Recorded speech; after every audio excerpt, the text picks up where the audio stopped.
Hi, everyone. Shipping gets tricky for merchandising companies, and that is the reason for this short video.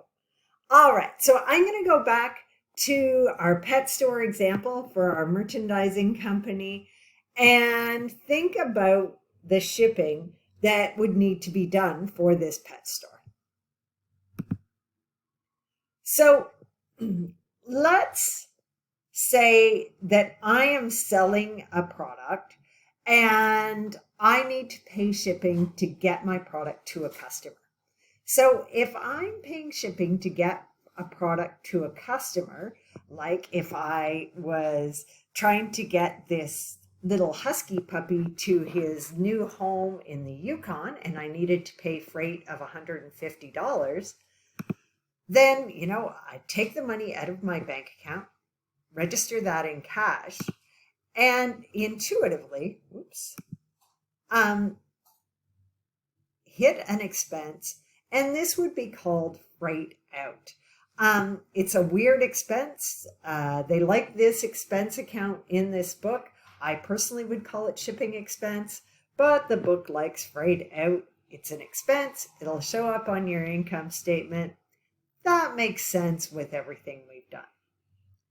Now, it gets a little trickier when you're buying goods for resale. So let's say that I buy a bunch of dog food to resell in my pet store, and I need to pay $150 to get the dog food delivered to us. Now remember, that dog food is going to go into an inventory account. And this is what you need to remember. That asset account, anything it takes to get the product up and on our shelves is part of the inventory cost.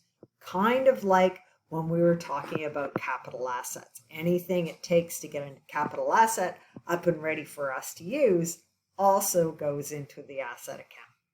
So when I pay this $150 to get my product shipped to the store so I can resell it, it's actually a part of the inventory cost. We're going to take it out of our cash and add it to the cost of the inventory. And I'm going to show you a real life example now. So I used to work at Big White Ski Resort. I actually know the guy in that costume. And we used to buy skis for the retail store at Big White. One supplier we used is Rossignol. So let's say when I bought a pair of Rossignol skis, they included shipping and the cost of those skis were $300. So, I'd pay for the skis and put that cost into my inventory because that represents those skis. Now, we'd also buy skis or equivalent style skis from a company called Salomon. Now, they did not include the shipping costs in their price. So we would pay like $275 from the skis and then $25 to get it shipped to us so we could actually sell the product. So when I was buying that product, the equivalent of $300 in total went in to my inventory account to represent the cost of those skis. I just needed to pay two different companies to get that total cost into inventory. Now, let's say I sell a pair of skis for $500, a pair of those skis, and it doesn't matter which one because I'm removing that total cost. So if it's the Salomon skis that go away, all that's left is the cost of the Rossignol. So your cost of the goods includes the shipping.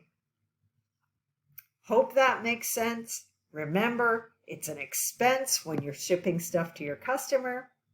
It's part of the asset cost when you're buying something to resell. Thanks and have a great day.